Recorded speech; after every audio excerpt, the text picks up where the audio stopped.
mobile ফোনৰ যেটো camera সেই ক্যামেৰাটো নিশ্চয় দেখিছে তাৰ লগতে এটা সৰুকৈ কলা ৰঙৰ এটা সেন্সৰ থাকে যাক কোৱা হয় প্ৰক্সিমিটি সেন্সৰ আপোনালোকে সেই সেন্সৰটো ব্যৱহাৰ কৰি বিভিন্ন কাম কৰিব পাৰে এটা জাস্ট মই আপোনালোকক এক্সাম্পল দেখাই দিও তাৰ পিছত আমি ভিডিওটো কমপ্লিটলি আৰম্ভ কৰিম ইয়াত আপোনালোকে দেখা পাইছে ইয়াত মই এই ফোনটো টাচ কৰা নাই আৰু টাচ নকৰাকৈ এই ফোনটোৰ যদি ইউটিউব এপ্লিকেশন আছে সেই এপ্লিকেশনটো ওপেন হৈ গৈছে এনেকুৱা ধৰণৰ আপোনালোকে বহুত কাম কৰিব পাৰে এই প্ৰক্সিমিটি সেন্সৰটো ব্যৱহাৰ কৰি এই ভিডিওটোতে আপোনালোকক সকলোবোৰ জনাম মই চিত্ৰঞ্জনে আপোনালোক সকলোকে পুনৰবাৰ আমাৰ ডিজিটেল সহায় ইউটিউব চেনেলটোলৈ স্বাগতম জনাইছো আহক তেন্তে এই ভিডিওটো আৰম্ভ কৰো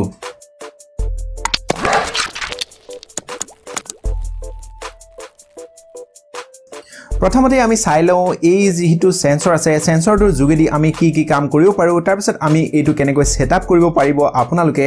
তাৰ বিষয়ে আপোনালোকক জনাম গতিকে প্ৰথমতে চাওক যদি মই এই ফোনটোৰ এনেকৈ সেন্সৰটোৰ ওপৰেদি হাতখন এনেকৈ বুলাই দিও লগে লগে মোৰ যেটো WhatsApp আছে সেই WhatsApp এপ্লিকেশনটো ওপেন হৈ গৈছে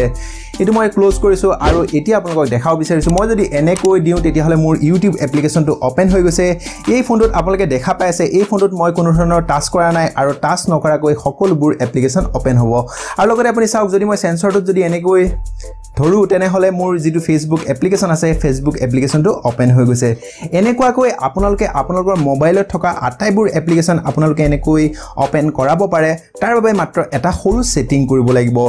এই সেটিংটোৰ বাবদ আপোনাৰ যেটো ফোন আছে ফোনটোত এটা এপ্লিকেশন ইনষ্টল কৰিব লাগিব আৰু সেই এপ্লিকেশনৰ নামটো হৈছে হোভাৰিং কন্ট্ৰোল 3 এই এপ্লিকেশনটো মই মোৰ ডেসক্ৰিপচনত মই দি দিম আপোনালোকে মোৰ ভিডিওটোৰ ডেসক্ৰিপচনত আপোনালোকে চাব পাৰিব আৰু তাৰ পৰা আপোনালোকে ইনষ্টল কৰি লব ইনষ্টল কৰাৰ পাছত আপোনালোকে এটা সেটিং কৰিব লাগিব গতিকে ভিডিওটো সম্পূৰ্ণ চাই থাকিব এতিয়া এপ্লিকেশনটো ইনষ্টল হৈ আছে আৰু কিছু সময়ৰ পিছতে এপ্লিকেশনটো মই সেটআপ কৰি দেখাই দিম আপোনালোকে এই এপ্লিকেশনটো কেনেকৈ আপোনালোকে সেটআপ কৰিব পাৰিব এপ্লিকেশনটো ইনষ্টল হৈ গৈছে এতিয়া আমি এই এপ্লিকেশনটো ওপেন কৰো ওপেন কৰাৰ লগে লগে আপোনালোকে দেখা পাব যে এই এপ্লিকেশনটোৱে যেটো আপোনাৰ যেটো ডিভাইস এডমিনিষ্ট্ৰেটৰ হয় হেতু এক্সেস কৰিব বিচাৰিছে অৰ্থাৎ এক্টিভ এডমিন অপচনস এই এক্টিভ এডমিন অপচনসটো আপুনি ইয়েস কৰি দিব তাৰ পিছত আপুনি এটো এনেবল দিস ডিভাইস কৰি দিব এনেবল দিস ডিভাইস কৰাৰ পাছত আপুনি ইয়াতে দেখা পাইছে যে হোভাৰ হোল্ড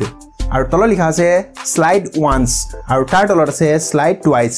যিকোনো এপ্লিকেশনৰ বাবে সেট কৰিবলৈ আপোনাৰ এই যেটো অফ অপচন আছে ইয়াতে ক্লিক কৰিব ক্লিক কৰাৰ পাছত আপোনাৰ যিবোৰ এপ্লিকেশন ইয়াতে ইনষ্টল হৈ থাকিব আটাইবোৰ এনেকৈ এপ্লিকেশনবোৰ আপোনালোকে সিলেক্ট কৰি দিব যেটো এপ্লিকেশন আপোনালোকে সিলেক্ট কৰিব বিচাৰে সেই এপ্লিকেশনটো এনেকৈ সিলেক্ট কৰিব আৰু ইয়াতে একসেপ্ট কৰি দিব একসেপ্ট কৰাৰ পিছত এতিয়া যদি আপুনি ইয়াতে স্টাৰ্ট কৰে তেনে হলে আপোনাৰ এই যেটো সেটিং আছে সেটিংটোৱে কাম কৰা হৈ যাব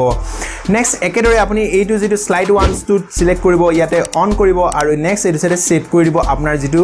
এটা বেলেগ এপ্লিকেশন আপোনাৰ মোবাইল ফোনত ইনষ্টল হৈ থকা যিকোনো এপ্লিকেশন আপোনালোকে ব্যৱহাৰ কৰিব পাৰে গতিকে আপোনালোকে ইয়াৰ পৰা যিকোনো এটা এপ্লিকেশন ব্যৱহাৰ কৰিব